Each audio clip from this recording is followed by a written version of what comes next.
Welcome to the About Sex podcast. I'm Joshua Skirtu, and with me, as always, is my lovely wife, Angela Skirtu, resident sex therapist over here. Hi, Angela. Hi, Josh. How are you? I'm good. How are you? I'm Who we doing have well. today? So we actually have a fellow sex therapist. His name is Dr. David Lay, and he has written The Myth of Sex Addiction. He's also written Ethical Porn for Dicks and Insatiable Women. Is that correct, David? Insatiable wives, women who stray, and the men who love them. Ah, awesome. Okay. And he's coming long distance. I'm sure you all can hear that. So anyhow, David, thank you for being here with us. Thank you for joining us. Well, thank you for having me. I appreciate the opportunity to chat with you. Yeah, that's awesome. So first, we're going to start out by talking a little bit about something in the news. It's Trump. Everybody loves him, right? Yay! Yeah. And he loves science so much that he took time to ban a whole bunch of words. And the first one, what do you do? The first one is science-based. Uh-oh. Second is evidence-based, diversity, entitlement, vulnerable, fetus, and transgender. Fetus? He banned fetus. Fetus don't exist to the CDC anymore. What? Why? And the word science-based, I mean, it's extraordinary. I mean, I think where we are right now is this really disturbing place where, people's opinions matter just as much as scientific evidence. Right. And the stronger you believe, the louder you shout about it, is viewed as just as good as, empirical data. Right. It's true. It's frightening times. It really is. It's a time where if you put out enough tweets about something and you keep saying something over and over again, which is part of Trump's tactics, and he just keeps saying it over and over again to the point where people are saying, oh, the controversy about this topic, because if you keep saying something about it, oh, it's a controversy all of a sudden. Well, there's interesting stuff written about this. I mean, some of this kind of comes from sort of postmodern philosophy and, the modern place where we are right now of this post-truth kind of stance where there is no such thing as truth, and that an individual person's individual experience is really the hallmark of kind of meaning. And unfortunately, that really, it makes sense when you're talking about a patient, for instance, who is reporting that something bothered them, even though somebody else might say, oh, that shouldn't bother you. The fact that a patient says it did, really identifies their experience. Right. The problem is that we can't allow the subjectivity, because that's what this is the value of the subjective experience over kind of the rest of the world's perception. Right. Pretty much over reality's perception. Well, I mean, you have to have a balance of the two, right? Like, it feels like we're skewing dead. I was telling Josh earlier. No, you don't want a balance. You want reality. Hold on. Well, no, I don't want a balance. That's what they want. They want, we want it to be a controversy, so while these people that's not what I'm saying, but what I'm saying is that, yes, people's individual experiences matter, but, we consider that, it's not empirical data. Right. That's more of that qualitative data. That's not science. And here's the thing. Right. He's banning words. He's banning us. The CDC is a scientific organization, but it's also a government organization. Mm-hmm. And by banning these words, and in the past they've actually banned them from actually researching guns. They're not or guns. Pot, for example. They're trying to actually skew science's perspective on reality. They're making it so that science can't even talk about a fetus. That's so weird. Science can't talk about transgendered people. What are you saying? Some of this isn't that new. I mean, the CDC and FDA, for instance, and the government have been banned from researching sexuality for many years now, unless it was about pregnancy prevention or STI prevention, which is part of the reason why we're kind of in the place that we are right now as a country when it comes to sexuality issues. I think the overall troubling thing is that this appears to be a one-way ratchet. It just keeps increasing and getting harder and harder to talk talk about objective reality, and the intrusion of politics into the way we, not only allocate political funds, but just the way that we see the world. I mean, my God, climate change. Right. Oh yeah. They're banned from researching that now, pretty much. Yeah. It's like we're just gonna turn our eyes away. That doesn't exist. Yeah, and a lot of the research in our country comes from government funding. I don't think a lot of people understand that. Because there's not a lot of money in it, right? Like so. Right. A lot of research doesn't bring any. But it brings in facts. It brings in health and well-being. You never know what it's going to bring. Like all the research into like the space race, we got Velcro out of that. Who knew? No, really. Well, and Tang. silicone. And we got silicone. There's so many amazing things. You never know what you're going to get. That's right. Silicone is great in sex toys and lube. It is. I mean, so. Which is another part of our topic here. Yeah. So what we're saying here, I think, is that we need to allow scientists to have the freedom to research what they need to do, because actually sometimes happy accidents happen that are helpful in the long run. But if you're skewing it and taking it away, we were talking earlier about this, and I was saying it feels kind of like North Korea, where they like choose what information they let in and what information we let out. But I guess countries have been doing it forever. Oh yeah, people have been doing it for years. Like the Nazis loved it. They were big you said you did it. They did it best, right? Yeah, the Joseph Goebbels, he perfected the art of propaganda. Totally, like they're pretty messed up. Anyway, enough about Nazis and all that. On a lighter note, let's talk about sex. Let's talk about sex now. So yeah, the reason that is relevant is they were banning transgendered people. So yeah, and our last episode was just about that. I think it's very relevant. A lot of the work that I do is focused on addressing myths and kind of shaming subjectivity kind of assumptions in mental health care. Unfortunately, a lot of therapists have no training in sexuality. More than 90% of therapists have no training in sexuality. Wow. And doctors are pretty high on that number too. And so what are some of the myths that you actually try to uncover with your research in your books? Like sex addiction is a big one. People currently diagnose sex addiction if somebody comes in and says they feel like they can't control their sexuality, which really connects to this whole kind of postmodern sort of belief that just because I feel like I can't control something doesn't mean I actually can't. Right. Well, and I want to throw it in there that it's not in the DSM, right? Like it's not a real diagnosis currently. Yeah, they've taken it. Yeah, have they ever had it in there? Or? They've tried 5. Was it 5 times they tried and they failed every time? Yeah, I call it the hokey pokey. I mean, it was actually it was nymphomania and satyriasis, the male version of nymphomania, were in DSM-1, and then they were out, and then they got back in. There was something in DSM-3R where it was called, it was basically an old version of what was called Don Juanism. Where, Don Juanism. He's too sexy. No, guys you can't. That pursue women and enjoy the conquest. Right.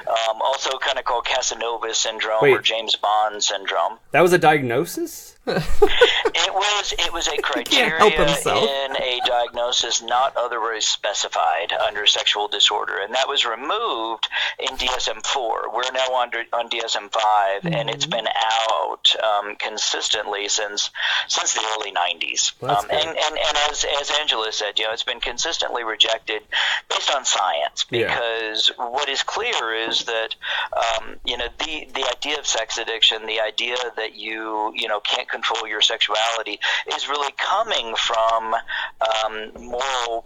morally driven kind of experiences. So somebody who has been taught that the only sex that they're allowed to have, the only sex that is okay or not sinful, is heterosexual monogamy. Right. And then anytime that individual, for instance, wants to masturbate or wants to look at porn and feels and enjoys it, or has fantasies about gay sex or group sex or whatever, that feels like something that they have to battle. And a famous guy said, when you declare war on your own sexuality, you're really fighting a losing battle. Yeah, you're fighting yourself. That's what this is all about, and unfortunately, it's very, very sad. I mean, I like to say, look, if I walk into my doctor's office and I'm I'm sneezing. My doctor doesn't say, David, you got a sneezing addiction.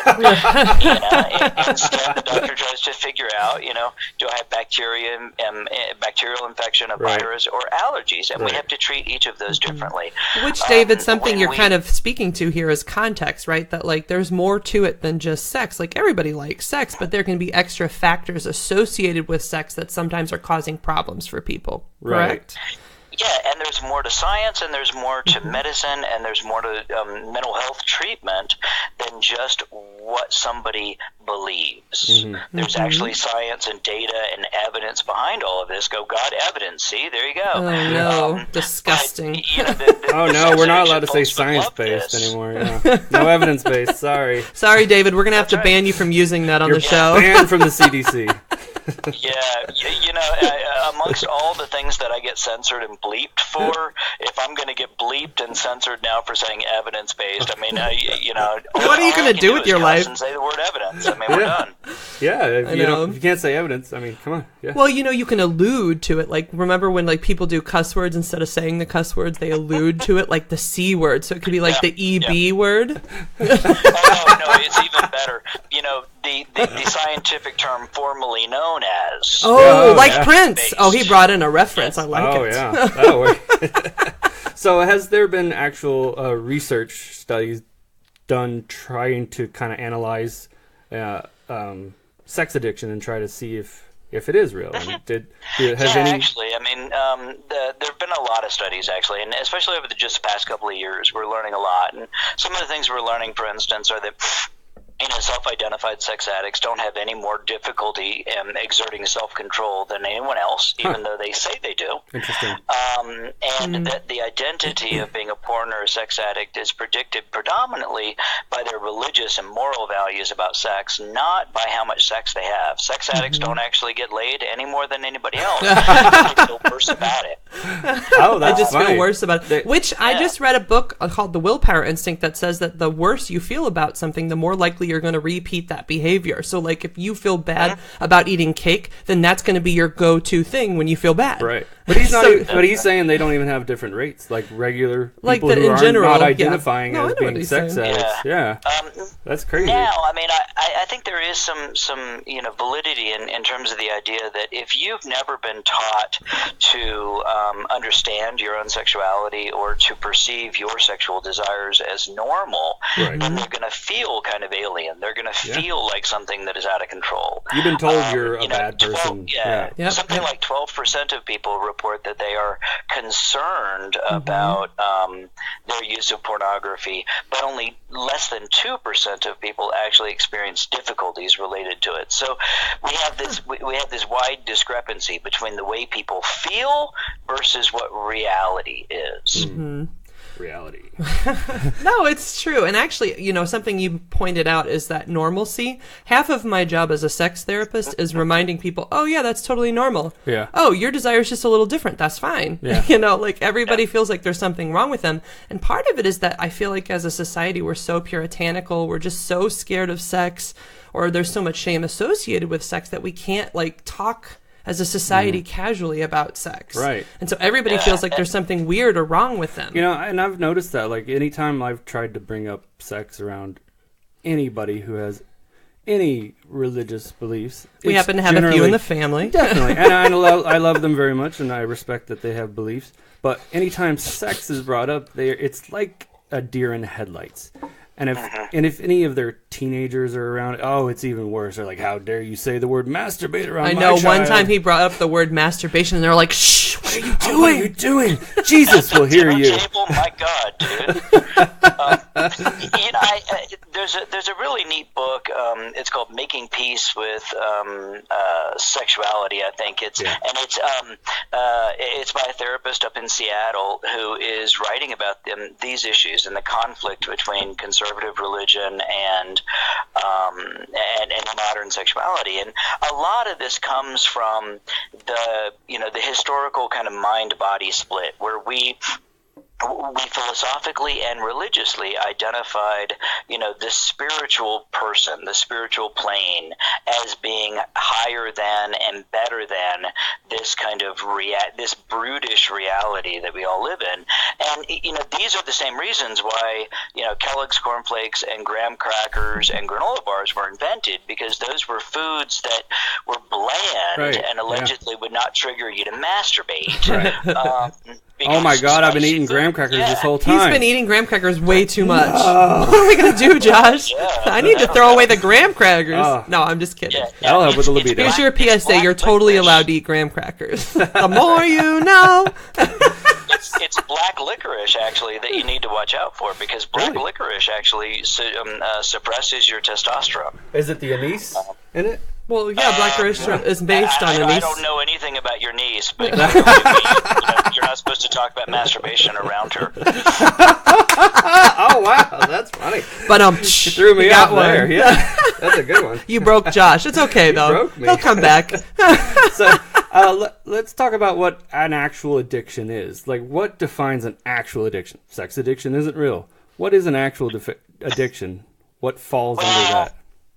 First we have to kind of recognize that science has kind of moved beyond the word addiction, and that the word addiction is really kind of like the old word moron or imbecile. It used to mean something medically, and then the field stopped using it because it became so vague and subjective we couldn't really use it anymore. Interesting.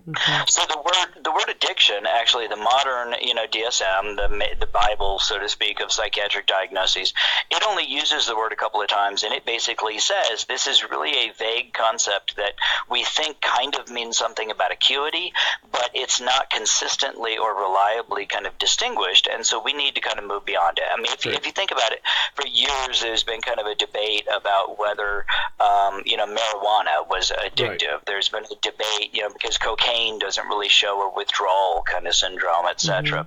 Right. So the best research kind of standard is that, addiction, so to speak, is when the brain changes from wanting something to needing it. So more like a physical dependence upon it? Yeah, and so with alcohol, for instance, the brain actually starts to rely on the presence of alcohol in the bloodstream, and because the alcohol is there, the brain stops producing some neurochemicals and uses alcohol instead. Then when you take alcohol away from that person, because their brain is no longer producing those chemicals, a person can have a seizure and literally die.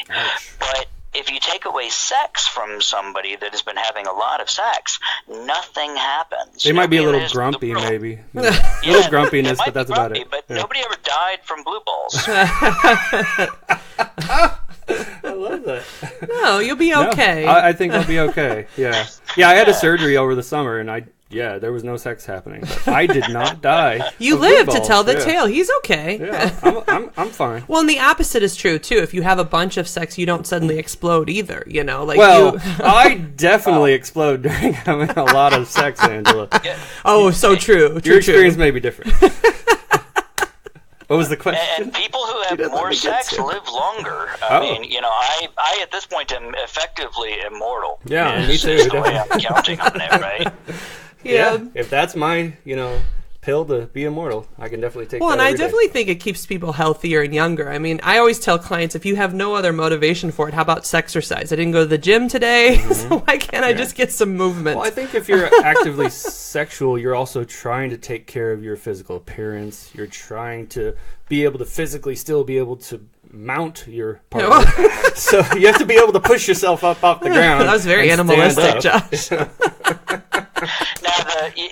Now the dirty secret in that research, though, is that we don't know if increasing somebody's sex would actually make them live longer. We don't know if perhaps the people who are having more sex are people that are just healthier anyway, and they're having more sex because they're healthier. Oh, so we don't know if it's correlation or causation. Well, it's always hard to tell a causation anyways, but it's the link. Is it one to the other? There's double-blind studies. Both. Double-blind studies with lots of hookers, I'm sure we can figure it out.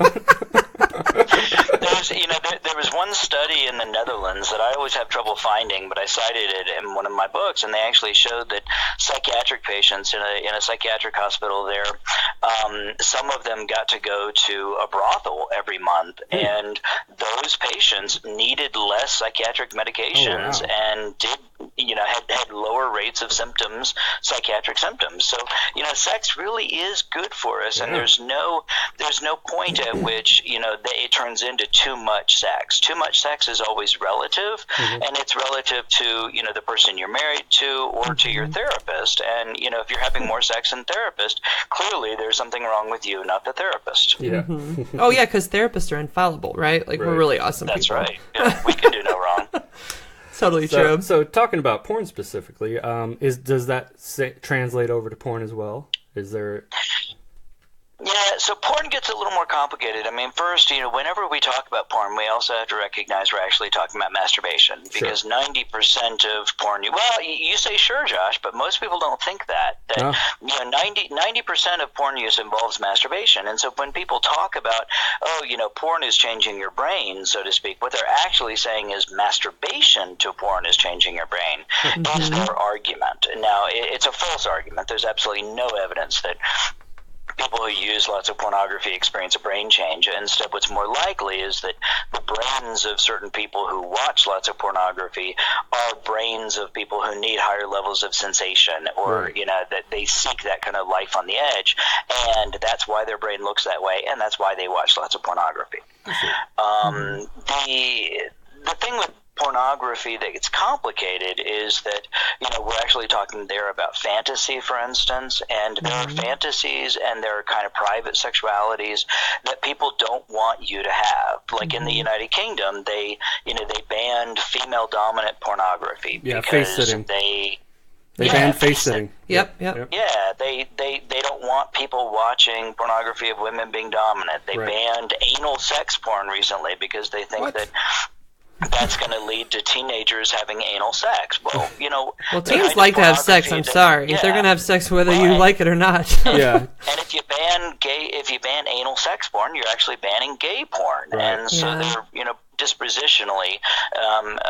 disproportionately, affecting gay youth, and that ultimately is really most of the argument. When people have concerns about pornography, and you start asking them, what kinds of porn do you really have a problem with? What you find out is there are certain kinds of sexuality that they have a problem with. They don't like aggressive sex. They think all sex should be nice. Folded napkins, and everybody's really proper and just missionary. Yes, missionary, definitely. And you have to keep your clothes on, or you could have sex through a sheet. You can remove the pants down to the knees, but that's it. That's as far as it goes. And you can't look at each other. That's a part of it. That would be improper. Now, I was reading this interesting neuropsychological research over the weekend, and there's these, I'm going to write a piece on it as I haven't gotten around to it yet, but there were some interesting findings that the stronger a person's feelings against pornography, in some evidence, the more their brain reacts to pornography. They're more sensitive to the It raises the idea that one of the reasons why many of these people, hate pornography is because it turns them on in a way that scares them. And they're ashamed of it. They're uncomfortable with their own sexuality, so when they see that, it freaks them out. That goes back to something I wanted to point out from earlier. You mentioned, what is too much porn, really? And I think it comes from people's belief systems, right? So, to some people, any amount of porn is bad. So, I've asked people, how much porn are you watching? Because I guess to me, I think a good average would be once a day when you're masturbating once a day, right? And there's no necessarily right or wrong to how much you're masturbating, but, people will tell me once a week, once a month, and I'm like, you're like nowhere near, what do you how is that an addiction? You're concerned about your porn use at that. I mean, extreme porn use in most research that's out at the edge of the bell curve is between 17 and 60 minutes a day. But in contrast, people watch 5 hours of television a day on average. And so it's the masturbation and the sexual component that people are reacting to. If somebody's watching Fox News, for 5 or 6 hours a day, frankly, I'm a little more worried about them. And I am too, because really, recent recent reports are showing that, Trump is watching 7 hours of Fox News a day. Oh, gosh. It is really hard to come while watching Fox News, too. It is a lot easier just to watch porn. You feel a lot more satisfied walking away from it, I think. Yeah, and it reduces my stress a lot more effectively. Oh, yeah. I think I'd have more shame masturbating to Fox News. I would, too. Well, the only time I ever see it is over at the McDonald's nearest, so I would definitely have more shame. You might actually get arrested, honey. No, so definitely don't do that. I don't do it anymore, definitely. No, I would never do that. Yeah, boy, that's a special sauce right there. Oh, yeah. Oh, Szechuan. Special sauce. 2 all-beef patties. Yeah. Well, I actually have a question for you, David. I kind of want to move into the realm of polyamory. One thing you said in one of your trainings, if you don't mind. Is Josh okay with that? I am. I okay. still had some more questions about porn, but we can get back to that. We can get back to it. So I'm curious. You said you don't think that it's normal to be monogamous, or you don't think it's like the most common way. Why don't you tell me? I think it was on one of your interviews. So what I point out is that in fact polygyny, non-monogamous kind of marriages, is the most common form of marriage in human history. There have been, in the Bible, for instance, and throughout human history, polygamy, one man with multiple women, has been the most common form of marriage. Now, we moved as a society and as a species, really, to monogamy, basically a few hundred years ago, really idealizing it. I think monogamy works great for some people, but I think other people it's not a good match for. The problem that we have right now is that we have been, for many years, therapists and religious folks, etc., have been, forcing the monogamy ideal on everybody as a one-size-fits-all kind of mandate. And it doesn't fit or work for everybody. Well, and even the people who value it sometimes are struggling within that framework. I mean, the percentage. So I just wrote my book on infidelity, and the percentages they can reach as high as 70%, depending on the survey that you're reading of rates of infidelity. And to me, I was like, wow, maybe this is just kind of like a life cycle transition for people that happens. Yeah. And there's actually a book that just came out by Esther Perel, and she's talking about... She's in defense of the adulterers. She's trying to normalize it. She's like, this is something that happens. Well, it is pretty common, actually. And she's trying to not tell people not to do it. It's more just saying, if that's in your morals, don't freak the F out, when it does happen. Mm-hmm. Don't throw the baby out with the bathwater.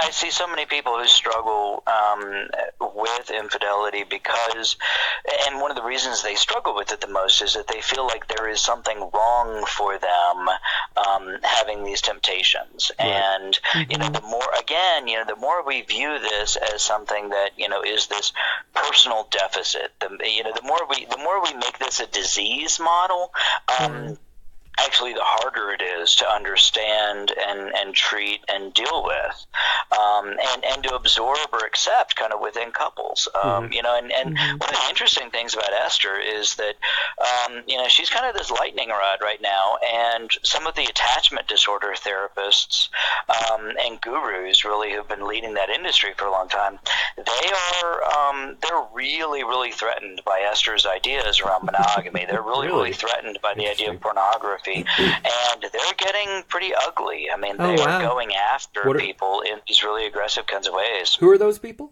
Well, what are their stances? I'm not sure who you're talking about. John Gottman and Sue Johnson are kind of the two leaders of the attachment field, and they both have published pieces about how polyamory is ultimately unhealthy, about how pornography leads to people getting attached to pornography instead of real people, and they really are fighting this battle against modern sexuality because they believe that the healthiest kind of form of relationship is a monogamous attachment to one person, but they're really kind of unwilling to recognize that is a pretty modern social construct, and that even 100 years ago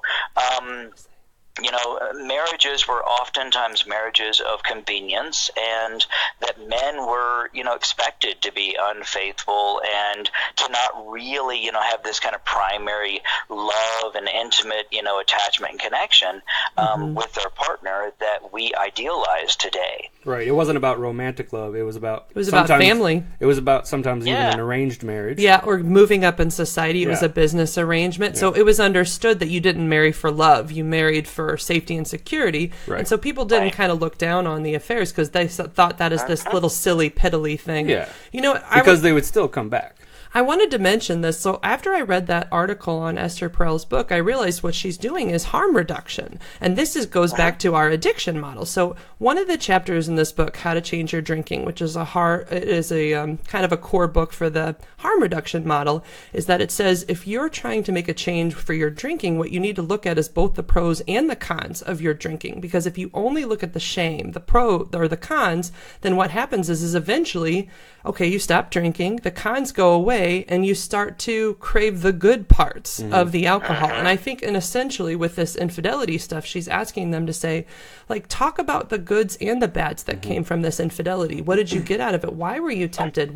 How did it make you live and grow as a person? They're not doing it because it makes them feel bad. They're doing it because it makes them feel good. It's exciting. Sure. And so to really thrill. To really come out of this, you have to look at it as a whole situation, like the full context, not just, this is this horrible thing, because clearly it wasn't only horrible. Sure. Why would you do it? And I think some people worry about, talking about that because then they'll be like, oh, well, you're glorifying the affair. But no, that's not the point of talking about it. The point of talking about it is so that you can understand what you were reaching out for, what you were missing in your life. And to see if you can create that in the relationship. Right, see if you can find a way to do that within your relationship.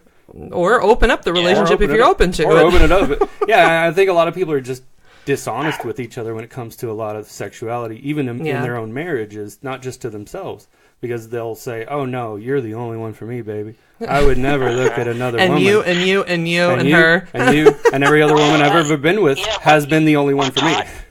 We're taught to treat sex as this special, idealized kind of thing that is different from every other human behavior. And the reality is that that it's not. That sexuality and sexual behavior and sexual arousal are part of human experience, just like anger and sadness and aggression and people talk about, you can be addicted to sex, but nobody talks about, well, can you be addicted to work? Actually, I think people can work too much. Should we be treating people for working too much as a disease? Yeah. I think ultimately it all comes back to some of those same kind of ideas that that love is better than sex, and because it's more spiritual, it's more above spirituality, kind of this physical world. Yeah, I think that's a big part of where people have a disconnect from reality with it, is they try to tie sex with this spiritual experience instead of just understanding that it's a part of human biology. I mean, we were actually watching a documentary yesterday. Just the other day about the bonobos. And it was talking about bonobos, who are very close relatives of ours, humans evolutionarily, and they bang all day long. Yeah, that's how they keep their culture and society together. They literally have sex all day long. That is pretty much their tennis. Well, and it goes back to something David mentioned earlier, which is from old-timey psychology, we used to believe that there was a separation between the mind and the body, but biology and science says, no, it's all connected. So, you're an animal. Yes, you do have that frontal lobe that helps you, think about life and feel sad about it and stuff, but beyond it, you're still kind of animalistic in nature. Don't worry, you can still feel bad about yourself. Well, that's what the frontal lobe brain, right? But it's all just a chemical that causes it. It's not magic. That's what you're saying. What are your thoughts, David? Well, I think the research with the bonobos is kind of a bit of a controversy, because there's arguments that a lot of the sexual behavior that we see in bonobos has been predominantly kind of viewed in captivity and not necessarily in the wild. So we're not entirely sure that they are as kind of sexual a creature in the wild as we would like to believe. But I think the one we were watching was them. The one we were watching was actually them in the wild. It was them in the rainforest. And they were doing it all day long. But yeah, I guess. I think the powerful thing in all of that is that we are always looking for ways to kind of make it okay to be ourselves. And, it's not okay for us to say, well, look, I am just a pretty sexual being, and, I've accepted that in myself, and I'm finding ways to negotiate and accommodate that in my life. Instead, we need this backup. We need, bonobos are sexual too, and it's okay for them. Right. One of the stories I talk about often is, Wilt Chamberlain. Wilt Chamberlain, allegedly had, a basketball star, had sex with 10,000 different women, supposedly. Wow. But he was a guy who, he never got married, and he pretty intentionally didn't get married because he knew he would be a bad husband. But he, was still a pretty moral guy. He was still a pretty thoughtful guy. He donated charities. He was obviously a successful athlete and lived a really kind of powerfully healthy kind of life while he was having, so much sex that people would think, oh, there must be something wrong with him. And I think that's a good model that we don't really have these days. We don't have role models of how to be responsible sexually in a way other than heterosexual monogamy. No, I agree with you. I think that all of the people on television, any celebrities, you will never see, like, it is very rare for you to see anybody who is, first of all, we're just starting to see people who are openly homosexual and actors and other things like that. But people who are in other alternative lifestyles, like polyamory, it doesn't exist. Like, I have very rarely heard of it. Well, and I think what happens as a result is because that is the standard, then if you're outside of it, then you're more likely to lie. And what I saw in dating culture long ago, before you and I were married, honey, and I dated. What? How dare you? That's so it. I remember, get thee to a nunnery. Oh, I know, right? So, like, I remember guys would lie about their interest in the commitment level, and that I feel is very unethical. Like, I would rather know you just want a one night stand than for you to pretend like you want a long term relationship and then bail. That's more painful than just knowing what you're getting into. Yeah, that's being dishonest, and that's treating people. So, what's more ethical, right? Being honest about what your intentions are, or just living up to that ideal that you really don't want to live up to, or maybe you can't. I think they're lying because they want to get laid. I mean, well, I know. That's the reality. But we're not also teaching a sexual ethics code growing up either. I mean, kids are getting terrible sex education these days. Yeah. I mean, and that's the reality is people lie. Men lie a lot when it comes to sex because they want to have sex. So when they're dating, they'll lie about things like that. And then when they're in a relationship, they also lie about porn. They will. Yeah, I've seen that. I've read the studies. Every man watches porn. Yeah. Like you mentioned a study where they were trying to study men who don't watch porn, and they couldn't find them. They couldn't find those people. Does not compute. So they couldn't actually do the study. What are your thoughts on this one, David? It does vary by age group. As we go older, we find more men who don't watch pornography. But amongst the younger generation, as you said, they have largely been exposed to it, and that is because we didn't teach them anything about sex. We gave them, electronic communications and devices where they could access pornography without any preparation for it. Right. And and this is a generational issue that in 20 years nobody's going to give a shit about pornography because they're going to be focused more on saving the planet, dealing with because we got rid of global warming, right? Wait. No. He banned global warming research, so it can't happen. So we don't have to worry about it anymore. Oh, it's okay. No, that's right, yeah. That makes sense. We're going to be okay. We'll still be arguing about sex in 20 years. I promise you that. Well, I think we'll be arguing about different stuff about sex because this is constantly changing. It's constantly moving target. Every new technology brings out a sex panic. And hookup apps are going to spread. I can tell you the next one. And yada yada yada. There'll be something new. It'll be the same old arguments that sex is changing and we need to save the world. I think what we're seeing right now is this battle, though. We're seeing this really vitriolic battle between the hyper conservatives and sort of the rest of the world, and we're seeing that in sexuality, we're seeing it in climate change, we're seeing it in politics, we're seeing it in these religious issues, and everything is just really at a head right now. And I the thing I struggle with is how extreme it all is, that it's all black and white, it's all my way or the highway, and if you don't agree 100% with either side, whether it's the hyper-conservatives or the hyper-liberals, then there's something deeply wrong with you, and you must be, attacked or killed or shut out. Whoa, let's not kill people here. Yeah, PSA, don't kill people. The more you know. We just want to clarify, because if there are listeners who could have done that, we want to be clear. Don't kill people. Yeah, because people always listen to podcasts. We hold no liability if you go out and kill people. We don't want you to do it. We do not want you to do that. Yeah. I'm only teasing. Definitely. So, like you were saying, the future things that people are arguing about, I 100% know the next one. It's going to be VR. That's it. Because I have the VR goggles. I have the virtual reality PlayStation stuff. VR goggles. And now there's enough games out there that they're starting to really sell, and there's porn for it. So there's going to be porn virtual reality. And it is very immersive. I have to tell you that. Well, Being in the VR I played world, it. It was pretty freaky. She got motion sickness in the car. I did. I can't even play it. And I think people are going to see that, and they're going to see, you have a thing on your head and a box of tissues next to you, and you're never coming to bed talking to me, husband. What's wrong with you? It's like, well, they're just changing how they masturbate. It's easier to see that they have a giant goggles on their head now. Yeah. Do you remember the book Fahrenheit 451? Yes. And how immersive the kind of television soap opera virtual reality kind of world was there. Right. And I think there's always been people who are going to get immersed in something other than the real world, and then there's going to be lots of people who dabble in it and move on. And the people that get immersed in VR porn are the same people that right now are immersed in porn or immersed in video games, and these are mostly people who don't have effective social lives anyway. Right. Yeah. That's the problem right there. It's not the actual thing that they're reaching out for. It's that they don't know what to reach for. They don't know how to. Yeah. It's a way to escape your depression. Or they don't have the cognitive abilities to do so. And this at least offers them.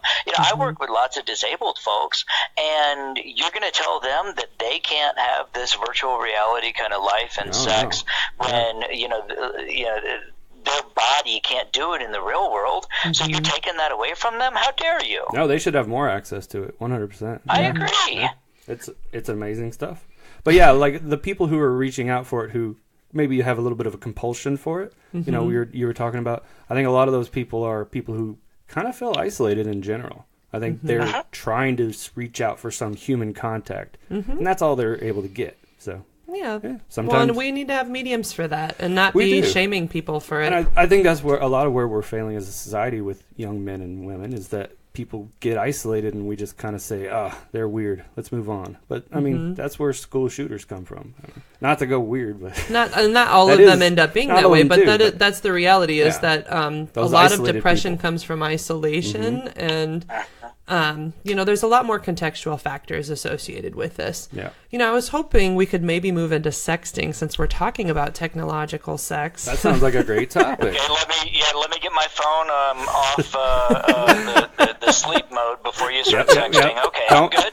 I already sent you a dick pic. You're good to go. Hey, I didn't ask you to send a dick pic. Non-consent. Consent first. Okay, consensual dick pic on the way. That's the funny thing is that they've actually looked at this, and I've written about this. Is that guys send dick pics because they think that women are going to be just as happy to receive them as the guy would be to receive a vagina pic. Right. And the men would be perfectly happy to receive it. Boundaries. In the gay male community, there's lots and lots of dick pics flying around all over the place, and nobody cares. Nobody cares. Everybody's happy to get them. Well, I just want to put it out there that if you guys would create your dick pics a little bit more artistically, then maybe we would like them. Like maybe have them in a little French with costume. a little beret. Beret, We actually watched this hilarious comedian, Not Safe with Nikki Glaser, and she did a whole episode where they created artistic dick pics. Yeah. Like they put one of the penises into a sandwich and took that picture. we were actually talking about this the other day, about how men have different boundaries than women.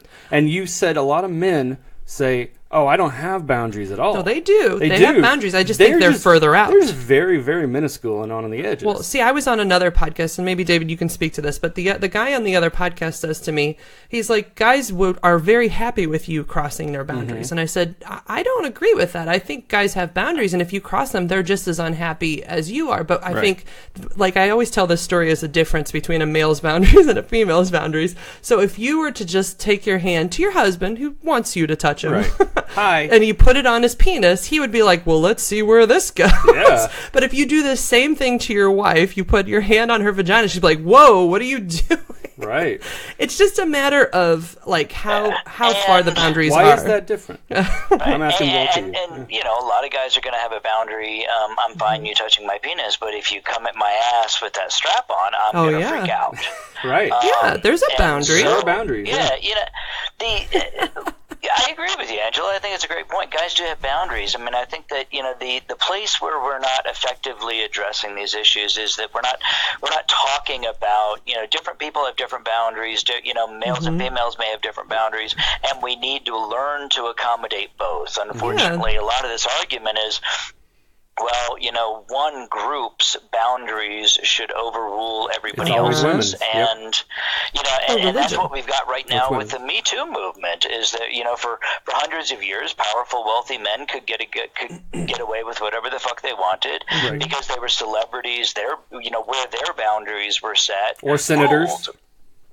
Yeah, exactly. Or senators, and now we're moving back from that. I think you know, I think we're still in kind of a reactionary mode, and we're swinging, you know, wild extreme to wild extreme. But you know, what I tell guys is, you know, the danger of sexting to people you don't know, for instance, is that, you know, like Anthony Weiner, or like many men, you may send that dick pic to a person who's underage, and then her parents find it, and you're a sex offender. And now you're a sex offender for the rest of your life. 100%. Well, and another challenging component to this is that people need both verbal and nonverbal consent. So we talked actually with a sex surrogate a while back about this, and they do like educational classes about this. But sometimes people will give you the lip service yes, but their mind is saying no. I think that was kind of what happened with Louis C.K. There was a situation where he invited two women up to his hotel room, and he said, hey, is it okay if I take my pants off? And they said yes. They said yes, but their minds and their faces were probably conveying, I don't know how comfortable they are. They thought he was joking.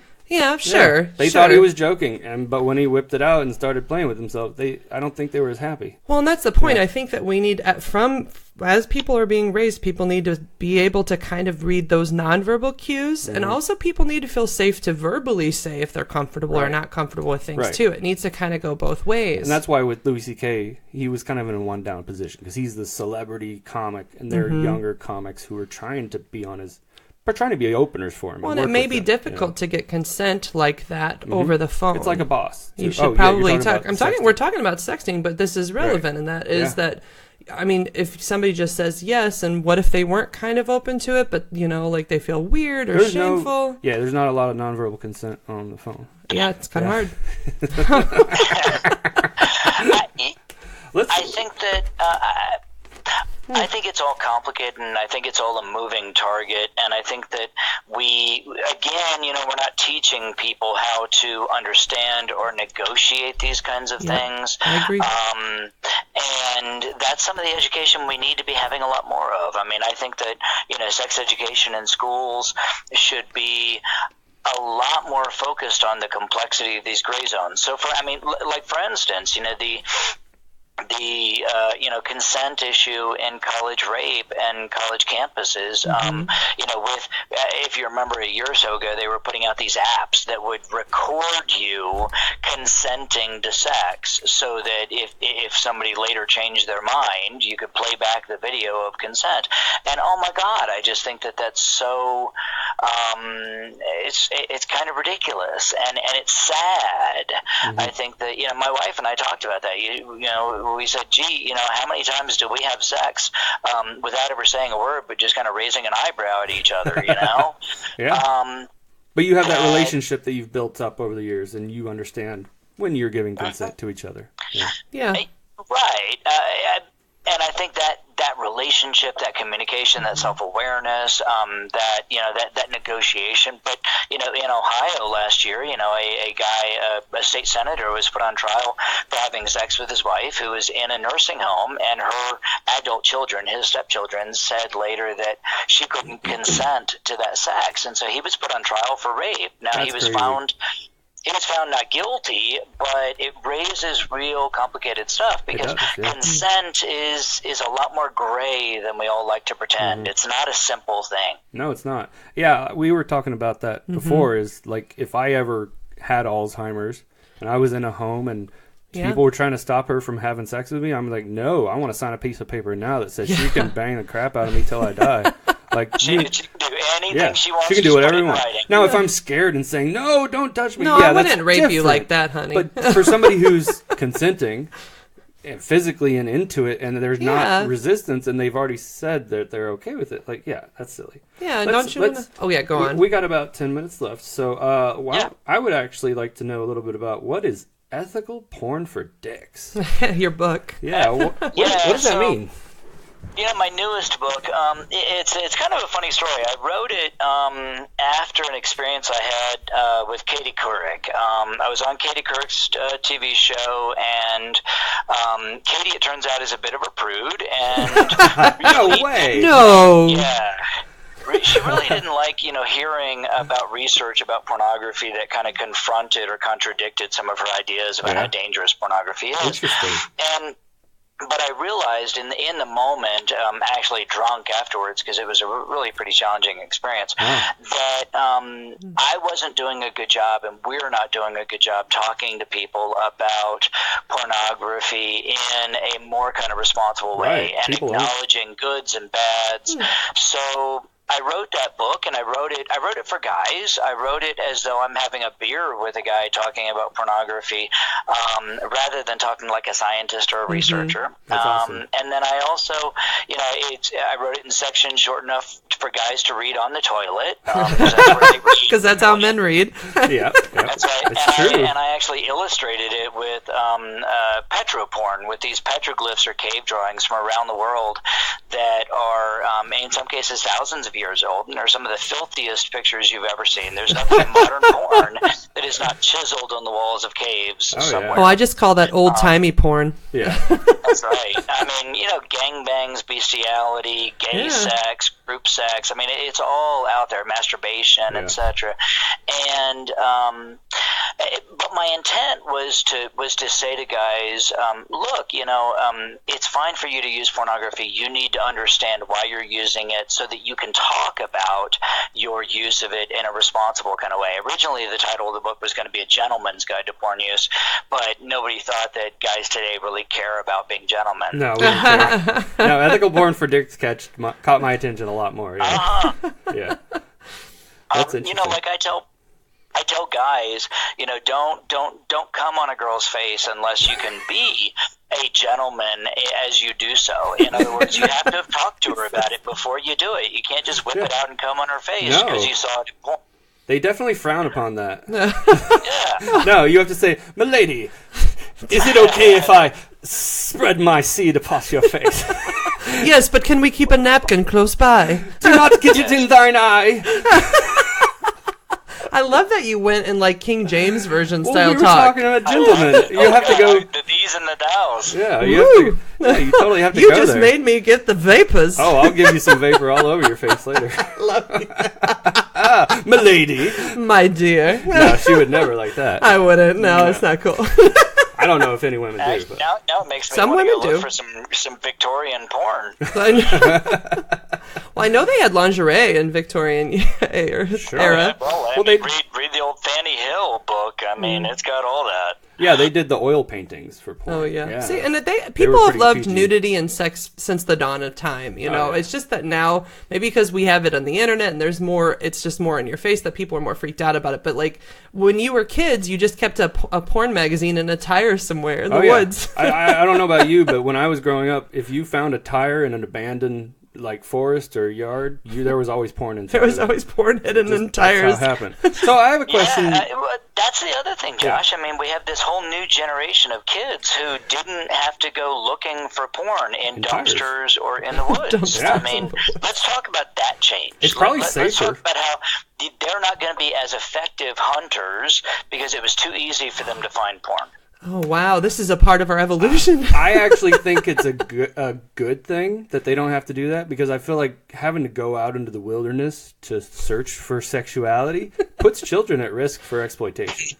Like, I know that's funny, but the reality is you're being serious I know here. stories of people who they were out in the woods when sexual abuse happened. So I think them having access to pornography... probably better for them not to at a young age, but I mean the reality is kids seek it out. Like we say, 18 and older, but I don't know a single man who didn't see it by the time they were 15. That's the reality. Well, and when we talk about kids seeing porn, I'd like to know what definition of porn is being used. You know, and how can you tell the difference between the porn that's online and, say, for instance, Game of Thrones? Right. Oh, yeah. Or Cinemax, yeah. That is such a dirty show. Oh, yeah. It's great, though. It is great. It's a great show. Super hot. Oh, that dragon. Oh, my. Wow. Yeah.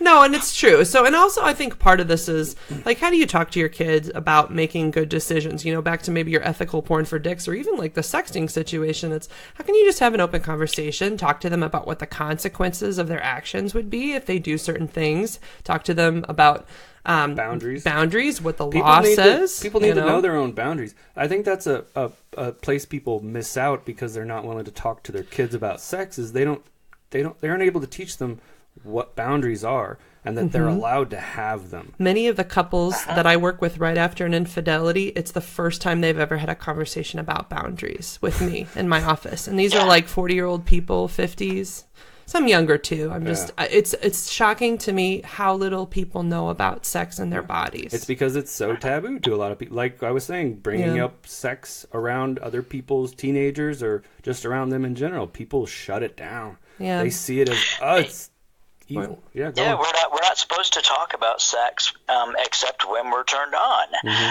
The rest of the time, we're supposed to pretend that we're not sexual beings, and that's how you end up with this split. That's how you end up with these guys and who are acting incredibly irresponsibly sexually and pretending that is a whole separate part of who they are, and that they can go off to sex addiction summer camp and stop being that person. Well, no. Your sexuality is part of you, and we want you to be a healthy being overall, including your sexuality. Yeah. And I think it's healthier that way. Like I was mentioning the tire in the woods, I think if you hide something, it creates environments where there can be exploitation, whether it's in the woods or just in your own sexual exploration. Well, not just exploitation, but the more shameful an experience is, the more, like I always say, the dirty underbelly of shame is intoxication, great excitement and interest in that thing. Right. So the more shameful the thing is, the more likely you are to go towards it and want it more. And what I found with, some of my religious clients is their sexual acting out is a lot more intense, often really, really problematic, more so than if sex would just be normalized. Right. Because they have to put it in the shadows, and what's in the shadows, you can't see. Yeah.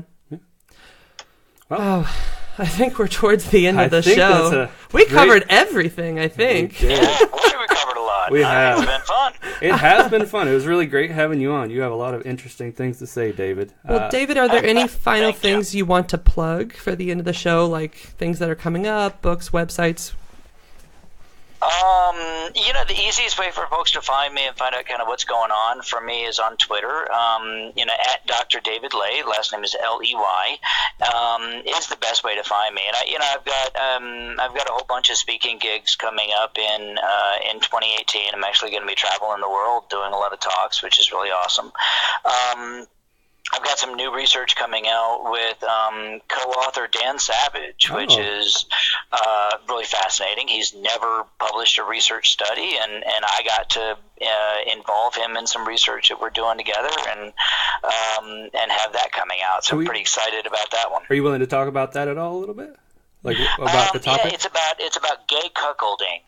It's about men who like to kind of enjoy humiliation of sharing their gay husband with other men. And Dan had said famously that cuckolding was really only a heterosexual thing. And my first book is about cuckolding. Yeah. And but since gay marriage was legalized, all of a sudden we're seeing and hearing a lot more about gay cuckolds. And so we researched it and found some pretty interesting stuff. I mean, we found that, for instance, the straighter a guy was, so on the Kinsey scale, these guys are married to men, but the straighter they were, the more interested they were in their husband being with a guy with a big dick. Wow. Interesting. So straight guys like big dicks. Yeah, straight guys like big dicks, clearly, for their partner. They don't want to enjoy it themselves. They want to watch their partner enjoy it. Well, I like having a big dick, too. Yeah. So, it's really interesting stuff. And we're really excited for that research to come out because I think it's going to be pretty provocative and trigger some good conversations. Yeah, I can't wait to read that. That sounds awesome. Sounds really interesting good. Stuff. Well, thank you again for being on the show. And, of course, I've got my book coming out, Helping Couples Overcome Infidelity, a Therapist Manual, where I cover... Congratulations. I know, awesome. Right? Like, it's coming out in January, and I'm really excited about it. That's amazing. And then, of course, if you want to see Therapist in St. Louis, it's www.therapistinstlouis.com. And this has been the About Sex podcast. I'm Joshua Skirtu. Thank you, David Lay, for being here. And Angela, love you. I love you, too. You're Thank you awesome. for being on. Episode. This was a great episode. And that's it. Thanks. It's been a lot of fun. Have a good night, everybody. Bye-bye.